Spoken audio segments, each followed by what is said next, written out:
Okay, तो hello and नमस्कार। बहुत बहुत स्वागत है आपका रुद्रा ऑनलाइन क्लासेस में। हम पढ़ रहे थे क्लास 12 बायोलॉजी का चैप्टर नंबर 13, और जिसमें हमने पिछली वीडियोस में तैयार कर लिया था कि वास्तव में जीव क्या है, पर्यावरण क्या है, जीव और पर्यावरण की क्या संबंध है, और साथ साथ में पर्यावरण के घटक कौन कौन से हैं, जिसमें जैविक और अजैविक दोनों घटकों को हमने कंप्लीट रूप से पढ़ लिया था। अब आगे हम उसके बारे में जानेंगे। चूँकि हमने अजैविक कारकों के बारे में पढ़ा है कि कौन कौन से अजैविक कारक हैं पर्यावरण के, तो उसमें आगे जो टॉपिक हमारे सिलेबस में मेंशन है वह है अजैविक कारकों के प्रति जीवों की अनुक्रियाएं, अर्थात इनके प्रति कौन कौन सी क्रियाएं रिस्पॉन्स करते हैं जीव। तो सबसे पहले बात करते हैं, तो अजैविक कारकों में अत्यधिक परिवर्तन होते रहते हैं।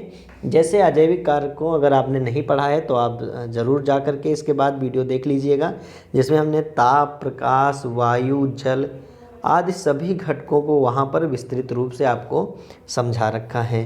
तो जीव इन परिवर्तनों के अनुसार अपने आप को अनुकूलित करते रहते हैं। जैसा कि आपने देखा होगा इस समय टेम्परेचर थोड़ा कम है, तो हम उसके प्रति अपने आप को अनुकूलित कर रहे होते हैं। चूँकि हम मानव हैं तो हमने बहुत सारे संसाधन बना रखे हैं अपने लिए, लेकिन जो अन्य जीव हैं या वनस्पतियां हैं तो वे संसाधन तो नहीं बना सकते, लेकिन स्वयं को अनुकूलित करने का प्रयास ज़रूर करते हैं। तो यह परिवर्तन अधिकांश जातियों में आंतरिक पर्यावरण विकसित करने में सहायक होते हैं।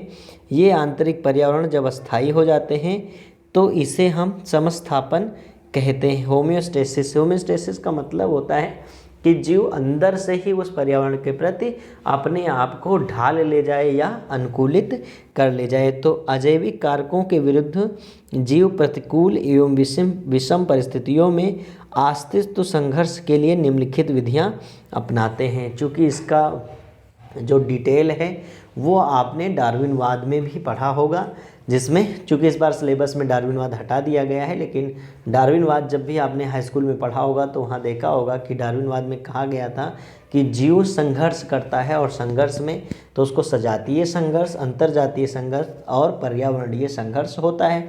तो पर्यावरणीय संघर्ष से निपटने के लिए उसको स्वयं को अनुकूलित करना ही होता है। चलिए आगे बात कर लेते हैं। तो सबसे पहली जो है कंडीशन या सबसे पहला जो विधि है रेगुलेशन। रेगुलेशन में क्या करता है, जीव अपने शरीर के टेम्परेचर को नियमित करता है, और इसमें क्या करता है, कुछ जीव अपने शरीर के आमूल चूल तापमान का परासरण नियमन द्वारा बाह्य वातावरण के साथ सामंजस्य बना लेते हैं। ऑस्मो रेगुलेशन के थ्रू होमोस्टेसिस बना लेते हैं, और इस प्रकार वे अच्छी तरह से जीवन यापन करते हैं। अब इसमें क्या होता है, इसमें इनके शरीर का तापमान, परासरणी सांद्रण आदि स्थिर रहता है। सभी पक्षी एवं स्तनधारी और कुछ निम्न कशेरुकी और अकशेरुकी इस प्रकार का नियमन अर्थात ताप नियमन तथा परासरण नियमन रखने में सक्षम होते हैं, जिससे अपने शरीर का तापमान स्थिर बना रहता है। मतलब जीव के शरीर का तापमान स्थिर बना रहता है, चाहे वह अंटार्कटिका में रहे या सहारा मरुस्थल में रहे। जैसे मनुष्य का तापमान हम कह सकते हैं कि 37 डिग्री सेल्सियस तापमान होता है, और अगर मनुष्य कहीं भी जाता है, चाहे सर्द स्थान में जाए चाहे गर्म स्थान में जाता है, शरीर का टेम्परेचर यही रहता है। यदि इस टेम्परेचर में वृद्धि होती है या कमी होती है तो यह विशेष विकृति उत्पन्न कर देता है शरीर में, जिसको हम किसी भी रोग से कह सकते हैं। चाहे वो आप बुखार ले लीजिए, ऐसे ही डिजीज़ हो जाता है, कहने का मतलब तभी टेम्परेचर अप डाउन होता है। अदरवाइज़ जो शरीर का टेम्परेचर है वो फिक्स होता है, और बाहर का टेम्परेचर जैसे अप डाउन होता है, शरीर को उसके प्रति अपने आप को प्रतिरक्षण करना होता है या बचाना होता है। जिसमें जीव, बहुत सारे जीव जो होते हैं वो क्या कर देते हैं, अपने आप को उस पर्यावरण में ऐसे तरह से ढालते हैं जिससे कि जो टेम्परेचर का प्रभाव है या टेम्परेचर की कमी का प्रभाव है उन पर कम पड़े। तो नेक्स्ट जो है वह है संरूपण। संरूपण का मतलब होता है अधिकतर जीव आंतरिक पर्यावरण एक जैसा नहीं बनाए रख पाते हैं। इनके शरीर का तापमान वातावरणीय तापमान के अनुसार बदलता रहता है। जलीय प्राणियों में शरीर के तरल की परासरणी सांद्रता भी वातावरणीय जल की परासरणी सांद्रता के अनुसार बदलती रहती है। इन जीवों को हम संरूपी कहते हैं। कहने का मतलब आप समझ लीजिए, एक होता है वार्म ब्लडेड एनिमल्स और एक होता है कोल्ड ब्लडेड एनिमल्स। तो ये एनिमल्स ऐसे होते हैं कि जैसे मान लेते हैं ये बॉडी है और इसका जो फिक्स टेम्परेचर है, जैसे मनुष्य का हमने लिया था 37 डिग्री सेल्सियस तापमान फिक्स है। अब अगर इससे बाहर मतलब बाह्य वातावरण में सर बॉडी के बाहर यदि टेम्परेचर डाउन हुआ 25 डिग्री सेल्सियस से कम जा रहा है 3-4 डिग्री सेल्सियस पहुंच गया, तो शरीर को बहुत ज़्यादा सर्द महसूस होगी। और वही टेम्परेचर जितना ज़्यादा बढ़ता जाएगा हमारे शरीर के टेम्परेचर से, उतनी ज़्यादा गर्मी हमको महसूस होगी। लेकिन कुछ जीव ऐसे भी होते हैं जो क्या कर देते हैं कि वातावरण के अनुसार ही अपनी बॉडी का टेम्परेचर बदलते रहते हैं। चलिए नेक्स्ट बात करते हैं, और नेक्स्ट जो है वह है तीसरा माइग्रेशन। माइग्रेशन के बारे में तो आपने ज़रूर सुना होगा, और माइग्रेशन बिल्कुल संभव होता है और जीव इसको अपनाते हैं। जैसे बहुत ज़्यादा ठंडी जहाँ होने लगती है वहाँ से वो दूसरे स्थान पर चले जाते हैं, और फिर जब वहाँ ठंडी कम हो जाती है तो फिर वापस आ जाते हैं। तो जब परिस्थितियाँ जीव के अनुकूल नहीं होती तो वह जीव अपने जीवन को बचाने के लिए अनुकूल क्षेत्रों में चले जाते हैं। जैसे साइबेरिया प्रवासी पक्षी फिंज अधिक सर्दी होने के कारण राजस्थान स्थित केवलादेव राष्ट्रीय उद्यान भरतपुर में आ जाते हैं, और जब साइबेरिया में सर्दी कम हो जाती है तो लौट जाते हैं। तो ये काफ़ी प्रचलित भी है, जो साइबेरिया के पक्षी आते हैं यहाँ पर, वो क्या करते हैं जब वहाँ बहुत ज़्यादा सर्दी हो जाती है तो यहाँ भरतपुर आ जाते हैं। केवला देवी भी बोला जाता है, केवला देवी राष्ट्रीय उद्यान, ठीक है, केवलादेव नेशनल पार्क में वापस आ जाते हैं। और इसके बाद जब वहाँ साइबेरिया में क्या हो जाता है, सर्द कम हो जाता है, तो वहाँ पर वापस चले जाते हैं। नेक्स्ट जो है वह है निलंबन। निलंबन क्या होता है कि प्रतिकूल परिस्थितियों में अनेक जीवाणु, कवक एवं निम्न पादपों में विभिन्न प्रकार की मोटी भित्ति वाले बीजाणु उत्पन्न होते हैं, जिससे उन्हें विषम परिस्थितियों में जीवित रहने में सहायता मिलती है। और जब उन्हें अनुकूल एवं उपयुक्त वातावरण मिल जाता है तो वह अपना अंकुरण प्रारंभ कर देते हैं। अर्थात जब प्रतिकूल परिस्थिति थी तो उनमें छोटे छोटे बीजाणु बन जाते हैं, और बीजाणु की भित्ति जो होती है वो बहुत मोटी होती है, जिससे वातावरण का अधिक प्रभाव उन पर नहीं पड़ता है। लेकिन जब वातावरण अनुकूल होने वाला होता है तो वो क्या कर देते हैं, अंकुरण प्रारंभ कर देते हैं। उच्च जीव जैसे जंतु एवं पादप में भी अपना अस्तित्व बचाए रखने के लिए अनुकूल वातावरण का चयन करते हैं। जैसे शीत ऋतु में ध्रुवीय भालू शीत निष्क्रियता अर्थात हाइबरनेशन में चले जाते हैं। और हाइबरनेशन भी एक बहुत टिपिकल प्रोसेस है। इसमें जीव क्या करता है, भोजन करने के बाद इसके बाद वो हाइबरनेट हो जाता है, जिसके कारण उसके शरीर की बहुत कम ऊर्जा खर्च होती है और वो सरवाइव कर ले जाते हैं सर्दियों को। और इसके बाद जब कभी समय आता है और मौसम सही होता है या तापमान सही होता है तब ये सक्रिय होते हैं। ठीक है, आगे बढ़ते हैं। तो मछलियों और घोंघे में ग्रीष्म ऋतु में संबंधित ताप एवं जल शुष्कन जैसी परिस्थिति से बचने के लिए ग्रीष्म निष्क्रियता पाई जाती है।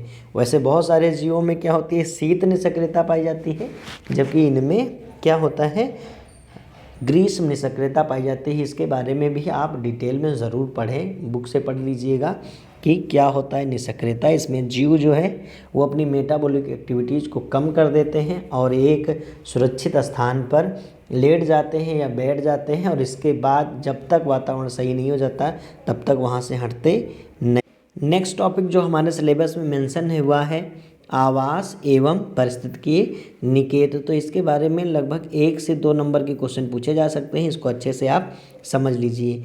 तो पारिस्थितिकी तंत्र में प्रत्येक जीव अथवा समष्टि का मतलब होता है पॉपुलेशन, जैसे मानव की पॉपुलेशन या किसी भी जात की या किसी भी जीव की पॉपुलेशन को हम ले सकते हैं, का सुनिश्चित वासस्थान होता है।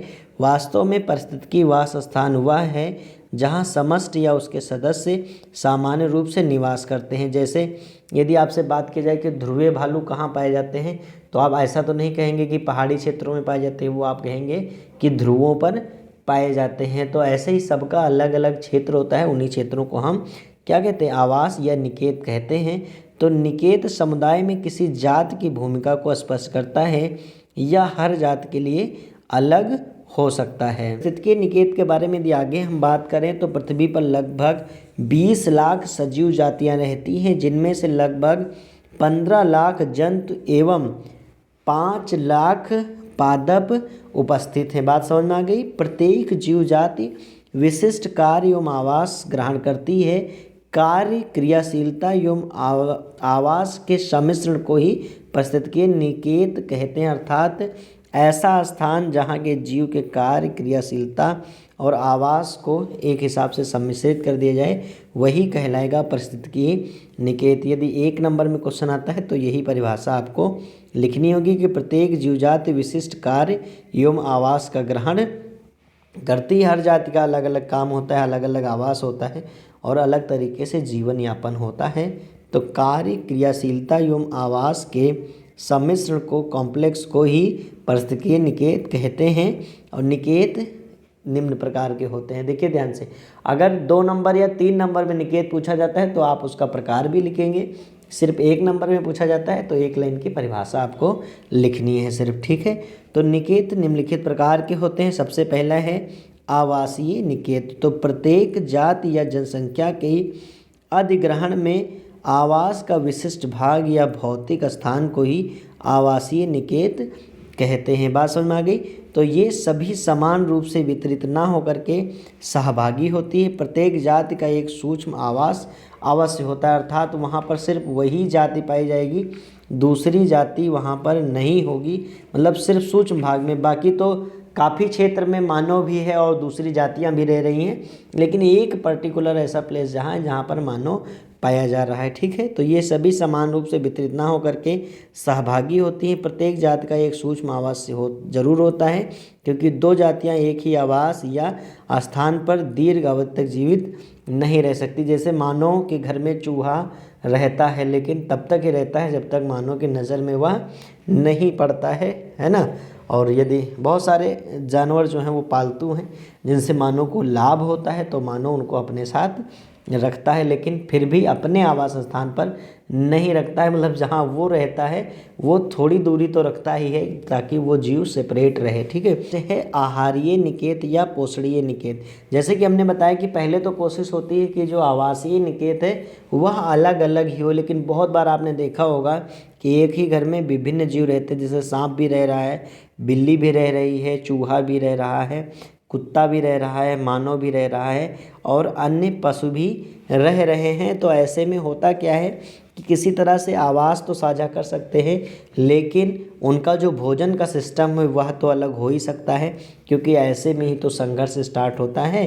तो आवास वाले में हम बात करेंगे तो इसमें लिखेंगे कि 2 जातियों का एक आवास रह सकता है, परंतु उनका आहार निकेत अलग अलग होता है, क्योंकि उनके खाने का स्वभाव अलग अलग होता है। जैसे हैरिंग और टूना दोनों समान आवास में रहते हैं, परंतु उनके आहार स्वभाव अलग अलग होते हैं।